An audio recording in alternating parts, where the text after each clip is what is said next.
काशी के जनता जनार्दन के हमार प्रणाम।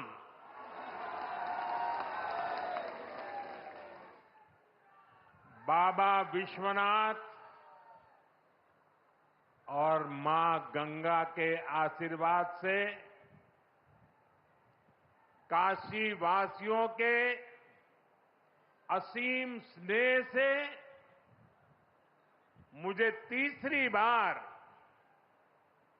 देश का प्रधान सेवक बनने का सौभाग्य मिला है। काशी के लोगों ने मुझे लगातार तीसरी बार अपना प्रतिनिधि चुनकर धन्य कर दिया है।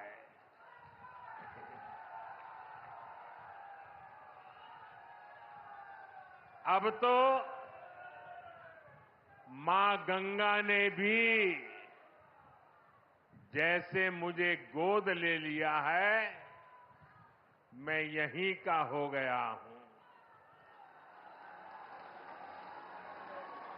इतनी गर्मी के बावजूद आप सभी यहां बड़ी संख्या में आशीर्वाद देने आए और आपकी ये तपस्या देख करके सूर्य देवता भी थोड़ा ठंडक बरसाने लग गया।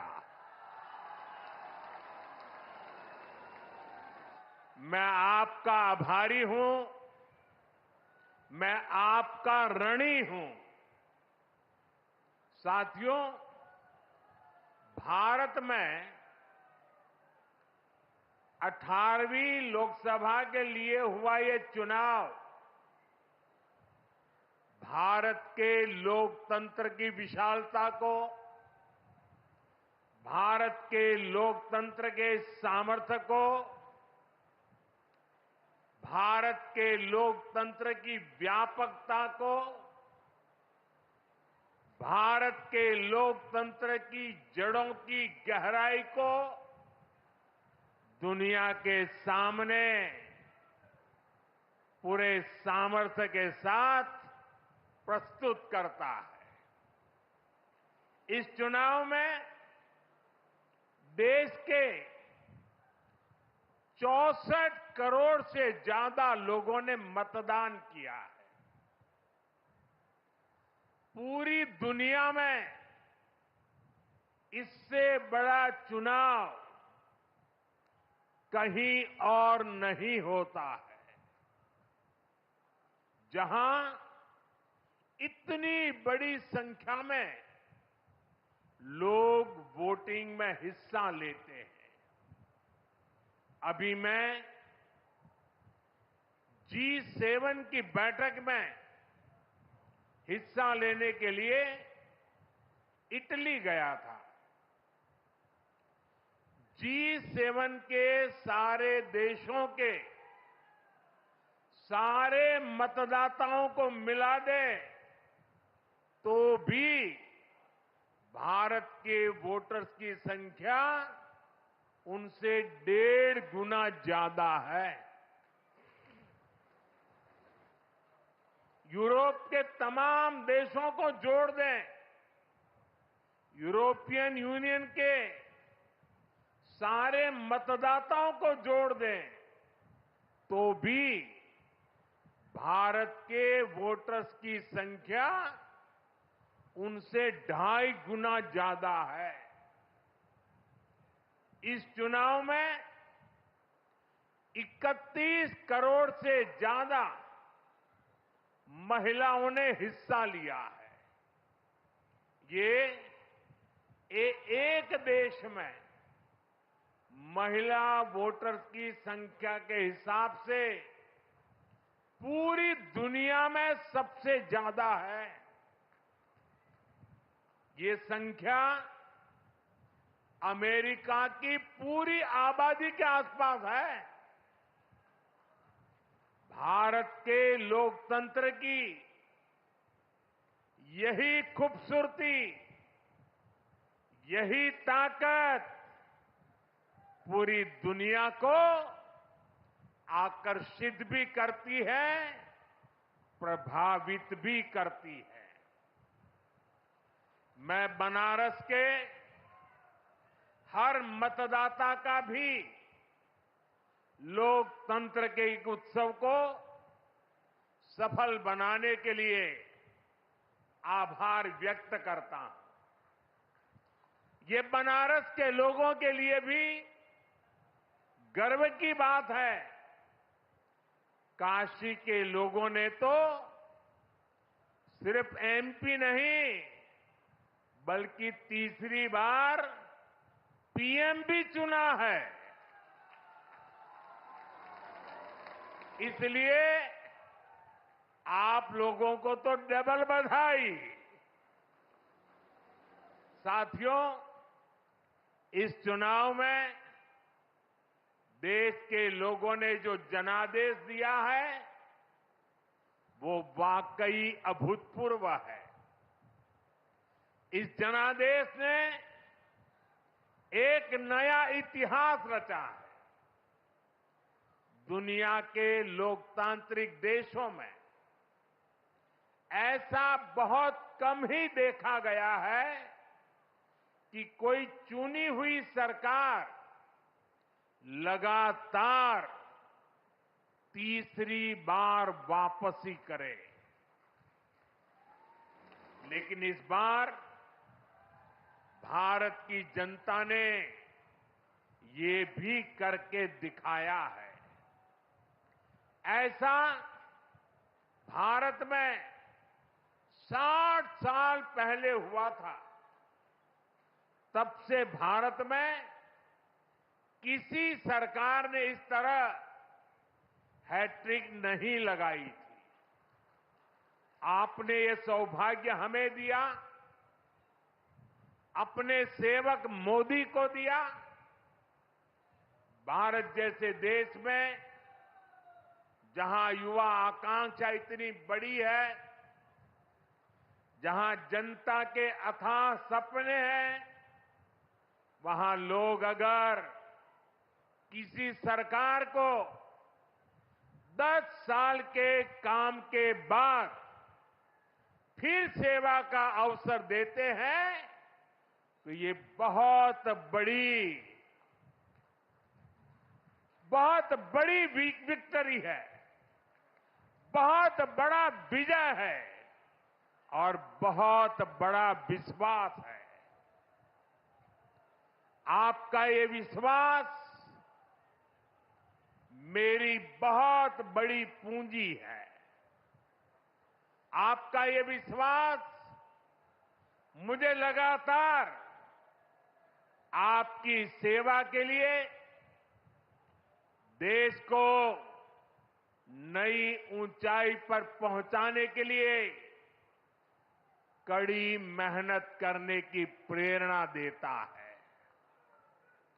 मैं दिन रात ऐसे ही मेहनत करूंगा आपके सपनों को पूरा करने के लिए, आपके संकल्पों को पूरा करने के लिए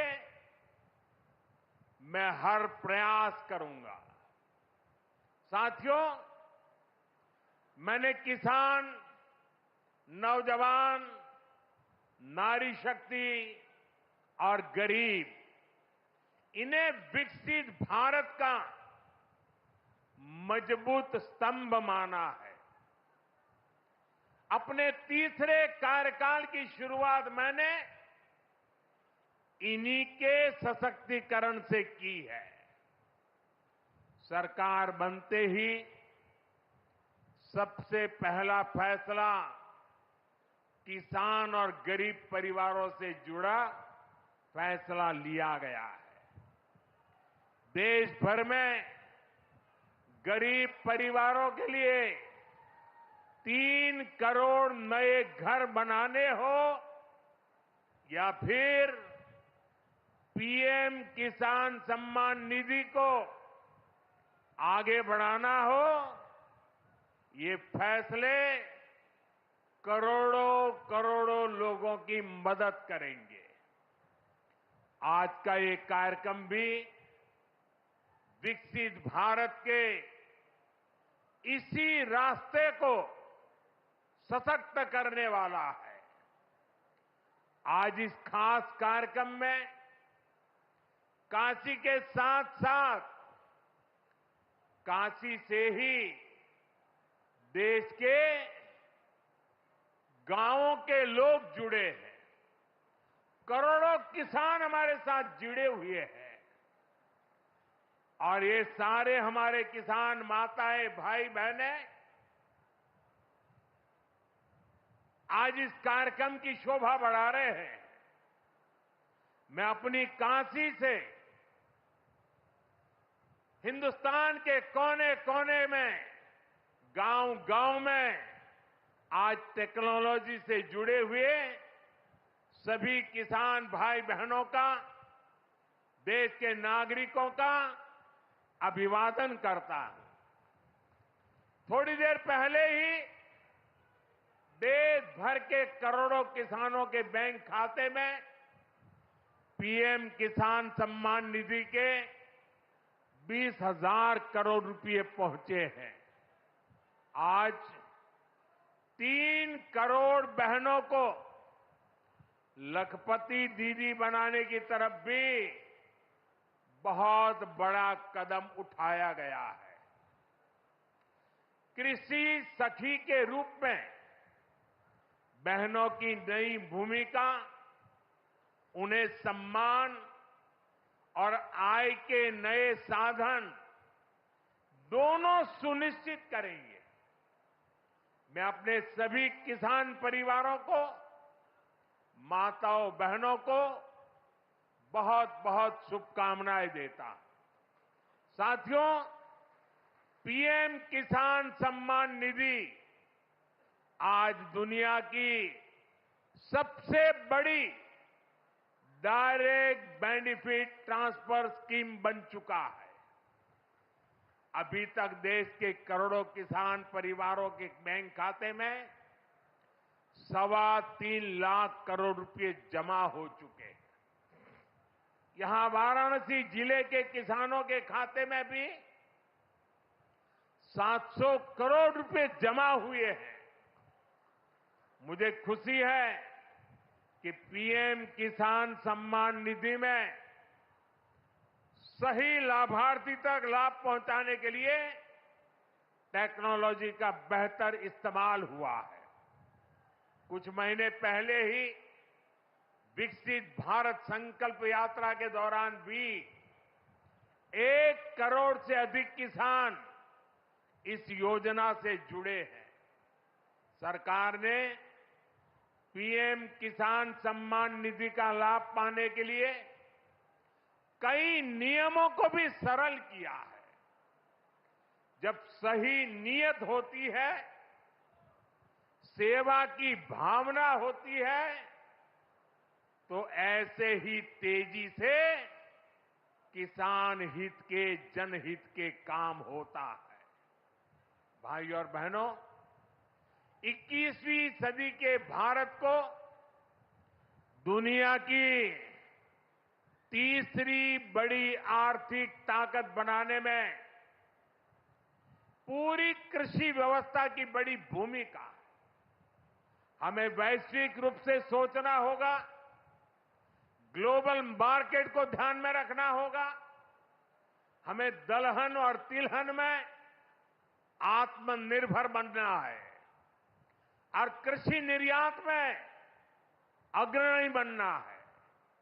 अब देखिए, बनारस का लंगड़ा आम, जौनपुर की मूली, गाजीपुर की भिंडी, ऐसे अनेक उत्पाद आज विदेशी मार्केट में पहुंच रहे हैं। वन डिस्ट्रिक्ट वन प्रोडक्ट और जिला स्तर पर एक्सपोर्ट हब बनने से एक्सपोर्ट बढ़ रहा है और उत्पादन भी एक्सपोर्ट क्वालिटी का होने लगा है। अब हमें पैकेज फूड के ग्लोबल मार्केट में देश को नई ऊंचाई पर ले जा रहा है।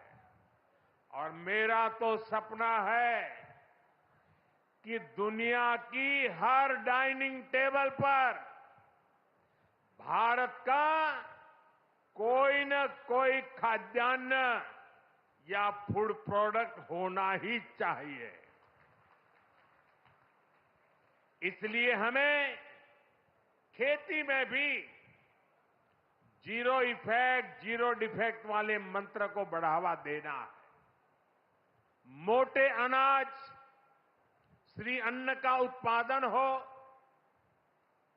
औषधीय गुण वाली फसल हो या फिर प्राकृतिक खेती की तरफ बढ़ना हो, पीएम किसान समृद्धि केंद्रों के माध्यम से किसानों के लिए एक बड़ा सपोर्ट सिस्टम विकसित किया जा रहा है। भाई और बहनों, यहां इतनी बड़ी संख्या में हमारी माताएं बहनें उपस्थित हैं। माताओं बहनों के बिना खेती की कल्पना भी असंभव है। इसलिए अब खेती को नई दिशा देने में भी माताओं बहनों की भूमिका का विस्तार किया जा रहा है।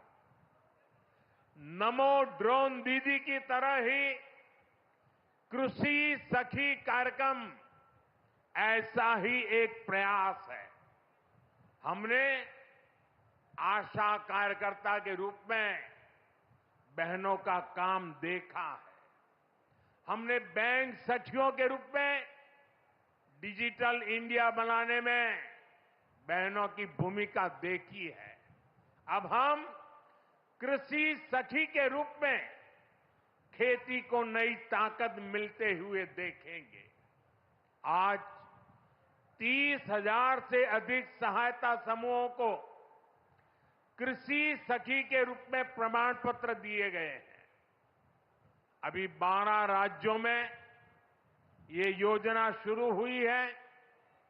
आने वाले समय में पूरे देश में हजारों समूहों को इससे जोड़ा जाएगा। ये अभियान 3 करोड़ लखपति दीदियां बनाने में भी मदद करेगा। भाई और बहनों, पिछले 10 वर्षों में काशी के किसानों के लिए केंद्र सरकार ने और राज्य सरकार ने, पिछले 7 साल से राज्य सरकार को मौका मिला है, पूरे समर्पण भाव से काम किया है। काशी में बनास डेयरी संकुल की स्थापना हो, किसानों के लिए बना पेरिसेबल कार्गो सेंटर हो, विभिन्न कृषि शिक्षा एवं अनुसंधान केंद्र हो या इंटीग्रेटेड पैक हाउस हो, आज इन सब के कारण काशी और पूर्वांचल के किसान बहुत मजबूत हुए हैं, उनकी कमाई बढ़ी है। बनास डेयरी ने तो बनारस और आसपास के किसानों और पशुपालकों का भाग्य बदलने का काम किया है। आज ये डेयरी हर रोज करीब 3 लाख लीटर दूध जमा कर रही है।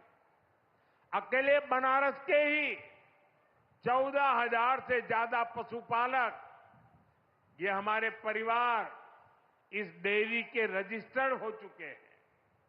अब बनास डेयरी अगले 1-1.5 साल में काशी के ही 16,000 और पशुपालकों को अपने साथ जोड़ने जा रही है।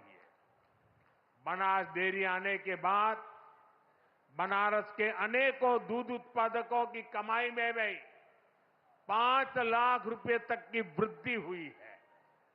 हर साल किसानों को बोनस भी दिया जा रहा है।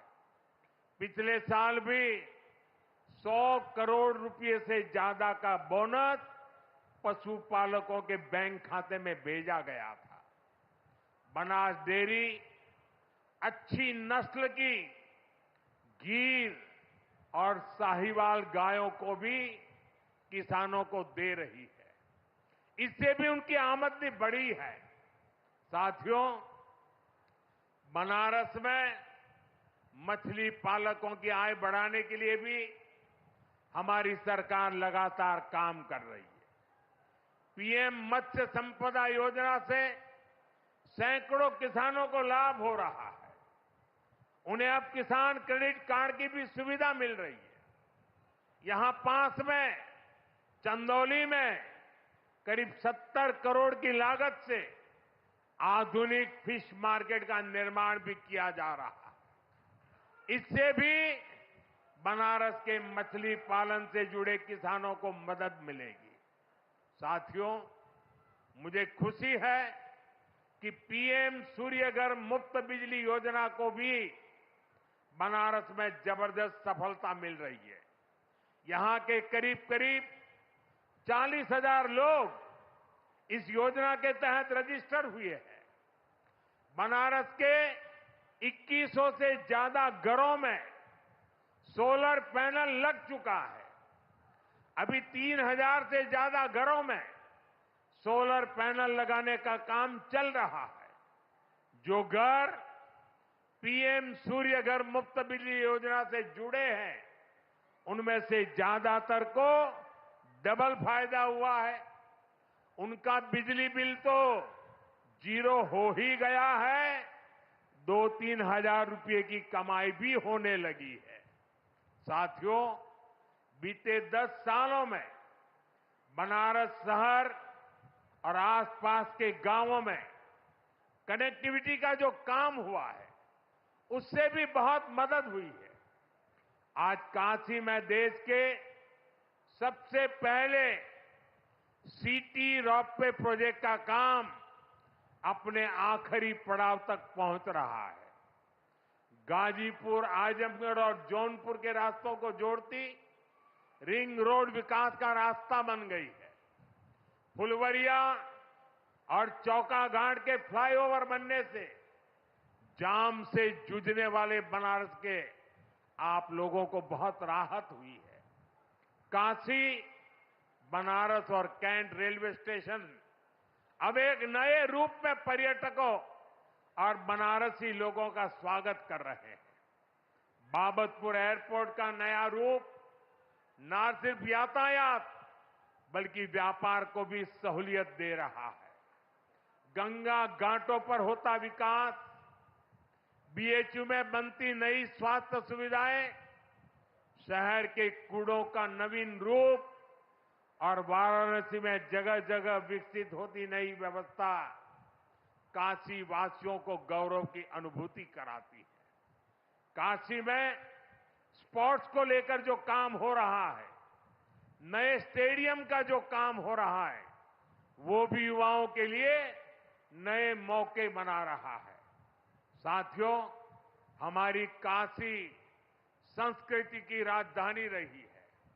हमारी काशी ज्ञान की राजधानी रही है। हमारी काशी सर्व विद्या की राजधानी रही है।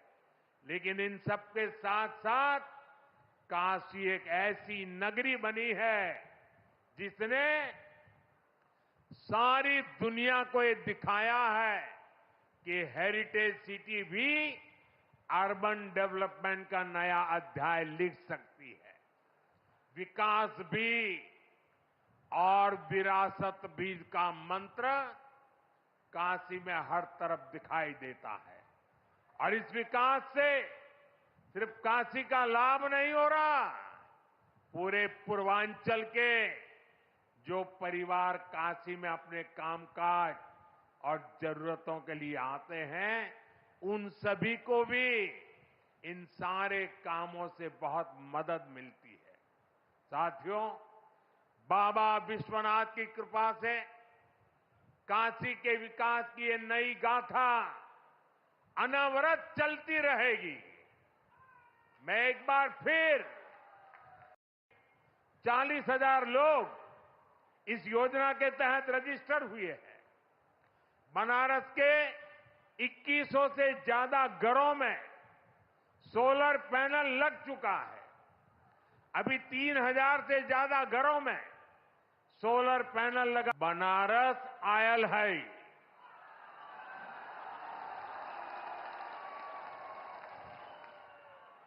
काशी के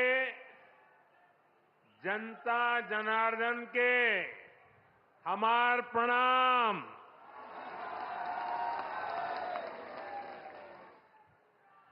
बाबा विश्वनाथ और मां गंगा के आशीर्वाद से काशी वासियों के असीम स्नेह से मुझे तीसरी बार देश का प्रधान सेवक बनने का सौभाग्य मिला है। काशी के लोगों ने मुझे लगातार तीसरी बार अपना प्रतिनिधि चुनकर धन्य कर दिया है।